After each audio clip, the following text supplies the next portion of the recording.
Elicitation is about using statements instead of questions. Triggering a need to correct the record is one of the easiest ways to use elicitation, but it's only one. So the rule of thumb is the more sensitive the information is that you need, the less questions you need to be asking.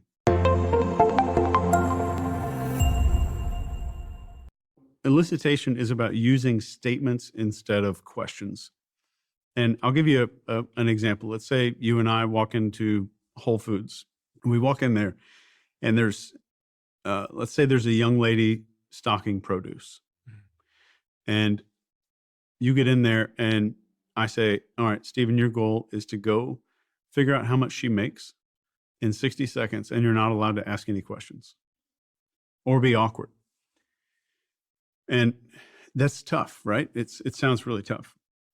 So if you went over to her, and this is a generalization just to get you to understand what elicitation is, and said, hey, I'm trying to find the baby carrots. And she walks you over there, but while you're walking, you say, I just read this article online that says all Whole Foods employees just got bumped up to $26 an hour. That's fantastic. And she turns around and goes, what? No, I make 17.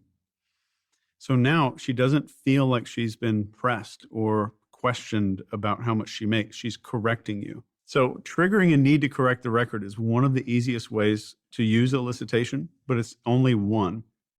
Another one is just making a statement afterwards and saying, I bet you had some interesting experiences doing that, or I can imagine that was challenging. Statements are always going to be better than asking pointed questions because a person feels like they're volunteering information. The third layer of that is disbelief. So let's say I wanted to ask if you just got back from vacation and I didn't want to use any questions. Let's say we meet up for dinner or something, and I said, Steven, you look like you just got back from a vacation. That's a statement. And you're like, no, actually, I've been doing this, this, this, and this. So now you've given me more than if I just asked if you were on vacation. Mm-hmm. And I said, wow, that had to be interesting. I can't imagine that. There's got to be a lot of stuff going on there. And you start talking more and more and more. And then, like, that sounds great. There was no challenges to that entire trip. I love when everything is 100% flawless. And you're like, no, well, actually, and then you start going into that, and I'm like, no way. Then now we have disbelief that comes in. And I haven't asked a single question yet. But that elicitation is powerful because we're not being asked questions. So our brain doesn't set off little security alarms. And even with business intelligence, let's say a company's moving and they have to get business intelligence. Somebody at that company will get approached at a bar and somebody will say, yeah, I heard you guys are moving between March and April. And they'll get corrected and they'll say, no, it's actually February, but we're not really supposed to talk about it. It's like, there's no way you're going to move in February. It's too cold and the interest rates are up too high. There's no possible way that the CEO would ever do that. It's like, yeah. And then you're going to get more information out because of the disbelief. So that was correcting the record. A second technique called bracketing, where I'm giving you a series like between March and May, or between 39 and 59.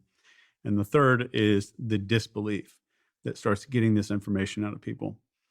So if you want to think about, like, how do I start a conversation or continue one using elicitation, think of the words so, and then do a recap. So you've been doing this for 3 years, or so this is not the best job, but it's getting things done for you. Or I bet. So I bet that was interesting. I bet there were still some challenges there, or I bet you overcame a whole lot to get to this point. So, or I bet is the best way to do that.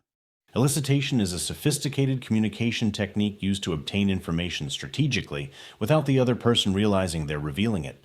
It's a tool used in intelligence contexts, but its principles are rooted in universal human tendencies, extensively studied in social and cognitive psychology.